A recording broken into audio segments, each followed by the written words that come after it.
We've got some homemade cold brew. My hair needs to be washed. This house is a mess, but I really felt like I needed to just connect with YouTube again. I feel like it's been a few weeks, and the last few weeks of my life have been kind of a lot, kind of crazy. And so I just wanted to come back on here and talk about what that's been. I could easily brush these things off, but I think this is part of coming back to the United States after traveling abroad and then trying to reestablish yourself in the life that you knew / the life that you want to create now that you're a different person. And so I've just been sitting here trying to write out a lot of my reflections, and I wanted to just chat with you guys and update you. So where am I at right now? I'm currently living in Tacoma. So I'm living at G's house. He doesn't like it when I say that. It's our house. So we moved in here last Tuesday. So it's been almost a week and a half, 2 weeks that we've been living here together. We're still unpacking. I mean, this is not the cutest background because I don't really have, I mean, I just set up my desk yesterday, but we could not be more excited to be living here. A couple days ago, we went into downtown Tacoma and just explored that. It's definitely been an adjustment period just because we've been unboxing things and just getting the girls accustomed to this new house.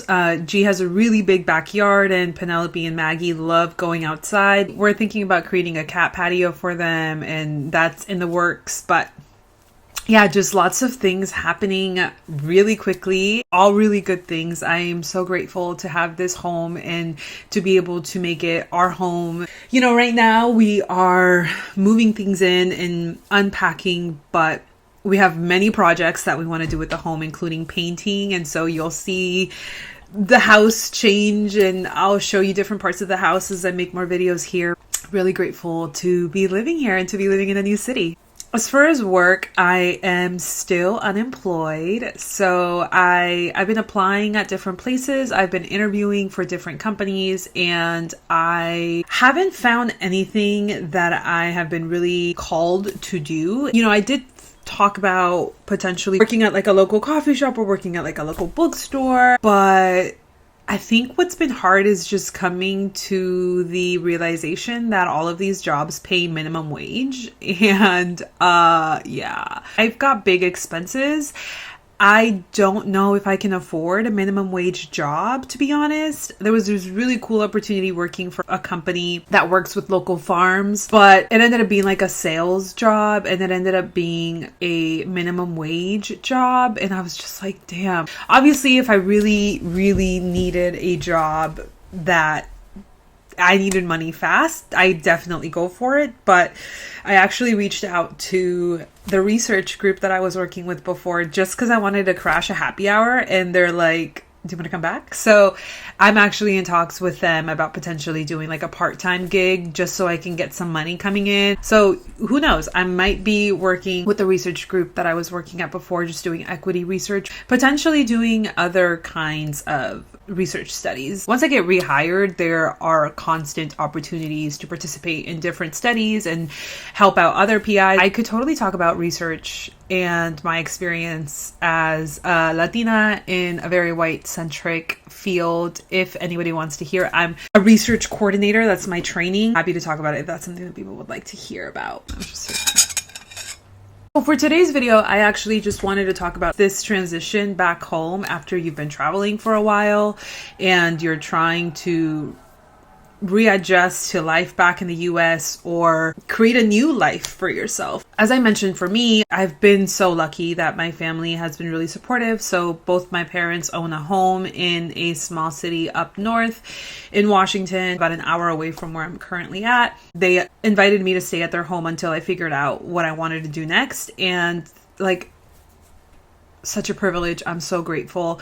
They didn't expect me to pay for rent. They didn't take any of my money. Like, I really was like, let me buy things, let me pay for groceries, let me do this. And they just like did not allow it. I try to justify my stay by like helping around the house and like helping out with chores and stuff. I was really grateful for their kindness to allow me to stay at their home. Living back home was honestly a very stimulating experience. And I mean that because I was literally sleeping in the living room and I didn't have privacy.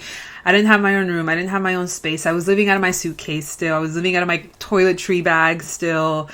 And that is just a very, like, I was very much living in transition, which, you know, part of the reason why we stopped traveling is because we were both really longing for that feeling of stability and grounding. And it just wasn't something that I could really attain or experience while I was living at home. I think the feeling of stability and grounding has only recently been felt and experienced since moving into this space. And I want to say, like, it's been like a few days that I've actually been like, oh, okay, this is my home now. Like, I really have been living in a state of transition for so long. And I'm not talking like my trip. I'm talking like before my trip, the last 5 fucking years of my life, right? Like, after my divorce, I moved in with my parents, and then I moved into this RV that they had in the back of their home. Then I moved into my own apartment in Seattle, and like, it took me months to even like put artwork up because I just never wanted to really establish myself. I have commitment issues, clearly. And so it was really hard for me to be like, okay, this is my home. I'm gonna live here for whatever long. Like, I was always like, I'm going to get kicked out. I'm going to lose my job. I'm not going to be able to afford this place. Why get comfortable if eventually I'm going to have to leave this place as well? Kind of shit. So I really have lived in transition for a very long time. And to finally feel like I'm moving in, and the things that I'm moving into this home are things that I don't have to pack in a year. Bless. I'm so grateful. I'm so happy. It's such a novel feeling that I don't even know how to describe. Stability? Who is she? Anyway, so being at home with my parents, right? Like, I wasn't able to really feel that. Also, just like living back home brought up a lot of past experiences and memories and dynamics. Like, I felt almost like a little girl again living back at their home. There's just a lot going on. I don't have any fights with my parents. Not that I do, but like, you know, sometimes we have disagreements and sometimes we don't always know how to handle disagreements, but we didn't have any disagreements this time around. I personally felt like I needed to give back for them allowing me to stay in their home. That I think in doing that, I forgot to make time for myself and make time for doing the things that I enjoyed doing. Also, just like to respect their home and respect their religious views. I didn't do things that I normally would do, like if I were in my own space. And so I think I struggled with that a little bit. Like, think about it, going back to your childhood home and just the feelings that are going to come up. I don't have a gym membership. And so I was running at a track nearby, which ended up being the high school that I used to go to.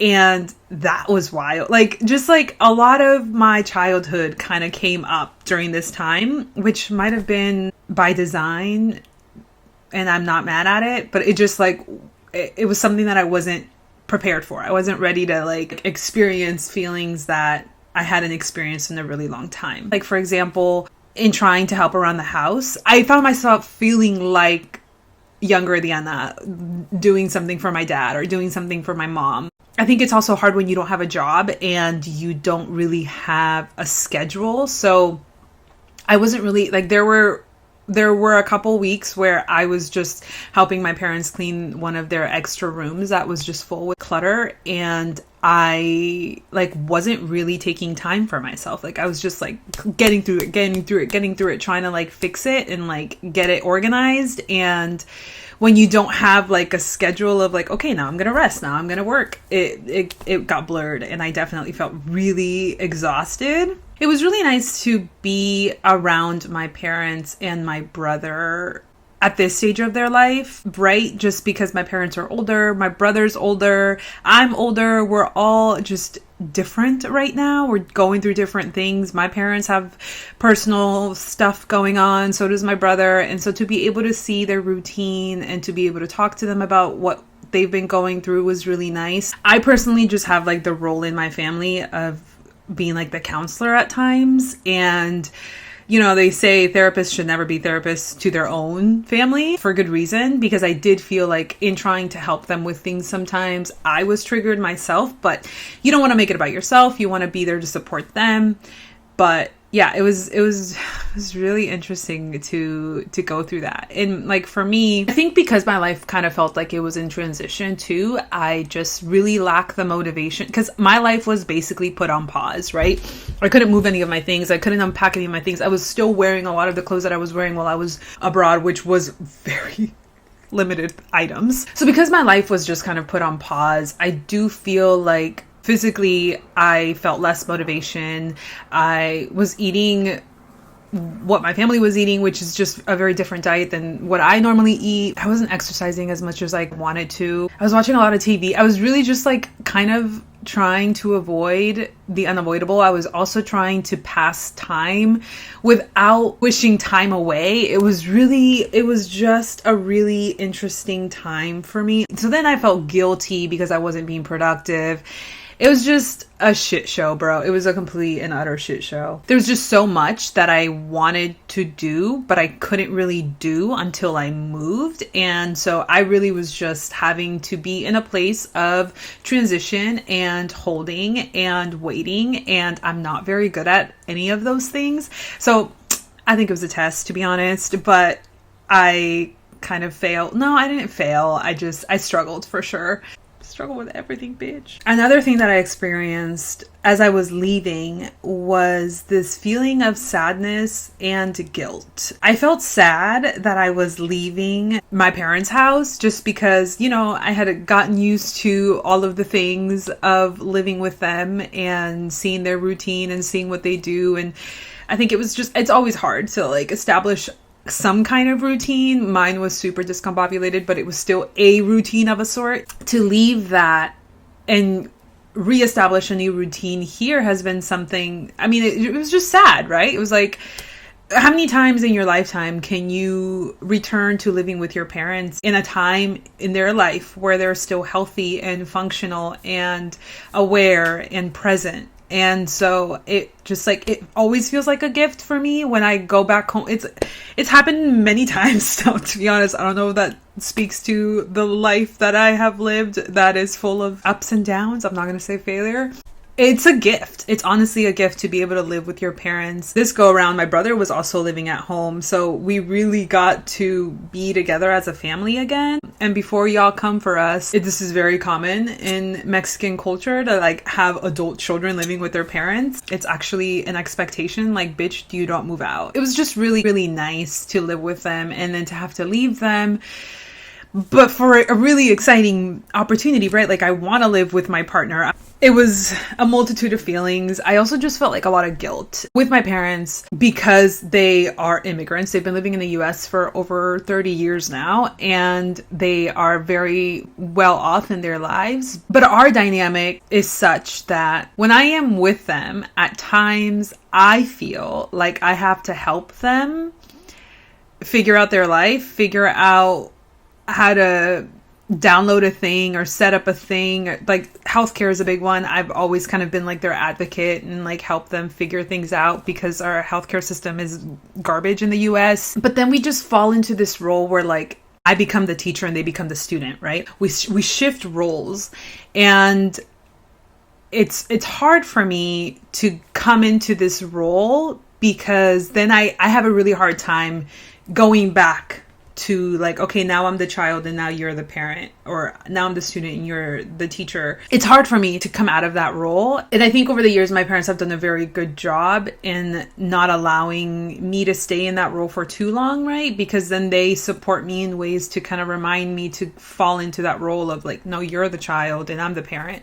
And I'm really grateful for that. I've definitely seen growth in that aspect especially in recent years, I almost felt a sense of abandonment when I left. Well, while I was there, I was like, let me fix this, let me fix that, let me help them with this, let me help them with that. Like, take advantage of my time right now that I'm not employed. Like, I want to fix your life, to a pretty neurotic state. Like, I was really like going hard on them and like cleaning their clutter and just like trying my best to like do everything that I possibly could. But then when I left, it was that feeling of like, oh God, now I'm abandoning them. But right now I'm sad. I miss them, and holding the feeling of guilt again, guilt that I left them, wondering if they're going to be okay without me. Obviously they are. The logistical part of my brain knows that they are, but the child in me is like, no, they need help, they need help, they need help. The inner child in me, I should say. And then it's that thing of like, how often should I visit them? Culturally, I feel like they want me there every day, but that's not feasible now that I live an hour away from them. Just kind of like holding that feeling of guilt. If you're watching this video because you're moving or you're living with your parents again in your 30s, like, I just want to say that it is okay. You will survive this. It's a gift. It's truly a gift to be able to live with your parents and see their life as it is now, right? Like, our parents and us, we're all changing constantly, and to be able to meet them again in this new stage of their life, and for them to meet you in this new stage of your life, and you're all grown and you all have different ways of existing in the world and communicating with each other than you did when you were a child. And even though things are going to be triggering and you're going to remember things about your childhood living back at home, or there are things about the relationship that aren't fully healed or healthy, I think it's always an opportunity to grow and learn from it.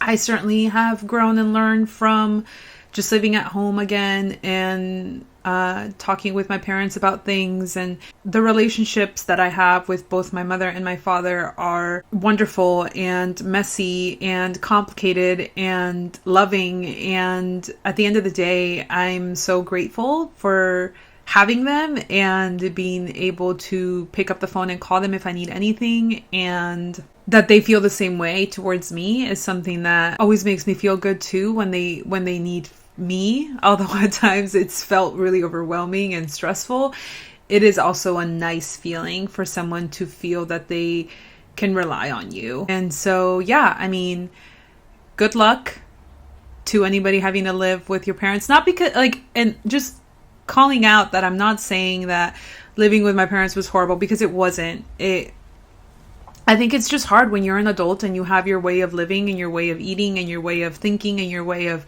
exercising and your way of existing in your home, in your space, and you're living at their home, or you're coexisting with people who also have those exact same things. All of us have our own ways of existing in the world, and we're all worthy of living how we want to live, especially in the safety of and comfort of our own homes. And so I'm just grateful they fucking let me live with them and put up with me, because I'm probably not, I can't imagine that I'm a real peach to live with either, right? So for them to have allowed me to live with them, and for them to have allowed me to help them, maybe I created more stress and mess in their life, you know? I don't know. So then getting this house, getting the tenants to leave was quite the headache. I think it was hard on me to not know if they were gonna leave and when. Things were really up in the air for a moment, and I was really struggling with that, to be honest, just because anxiety, right? It's helpful for me to know what's coming, even though I try so hard to live in the present moment. Like I would really want to know how to plan for things, and for a minute we really couldn't plan for things because of the people living here. And so I was feeling very overwhelmed, very stressed out, very frustrated at times that I was having to like put my life on pause while other people figured out their life before I could figure out my life. The interconnectedness of it all too, right? Me wishing that I didn't have to rely on others to proceed with my life, but also understanding that we're all connected and these things happen and everything is happening in the timing that it should be. And so just a lot of feelings, just that overwhelm of, oh my God, all of these things need to get done. Moving is not fun, right? Like it's exhausting, and everything is put on pause. Your whole life, your whole routine, everything is just out of whack. But yeah, so G and I were living abroad together, but we weren't living in our own space with our own things in the US. And, you know, G has a job now and we just have a different dynamic here. My only experience with living with a man was with my ex-husband, and that was not great. So there were a lot of moments of like me just trying to adjust to living with G. And it's been wonderful. Like, he's so great. He's done so much to make this place feel like my home and wants to give me all the space in the world to really hang up my art and establish my little roots here, which is something that, like I said, I've really struggled to do in the past. And it feels nice. It feels novel. It feels sweet. It feels surreal. It feels way too good to be true. I struggle to really allow myself to have a good thing and be okay with it and not think that I'm going to lose it or think that it's going to go away or think that I don't deserve it. Like, I have to remind myself that I do, and that it won't go away, and that it's mine, and that it feels good, and allow myself to feel that. So kind of going through the process of that right now, because like I said, I feel like I know that my life has been in transition for many years now, and this is new. Like, to be able to hang up art on my walls and know that I'm not going anywhere for a while. Yeah, it's just like to be able to buy pots and pans and know that they're going to be safe. Like, yeah, it feels really nice. So yeah, this is pretty much my update. Thank you for watching. Thank you for listening. All right. Thank you for coming back. And I hope this wasn't a waste of your time. Bye.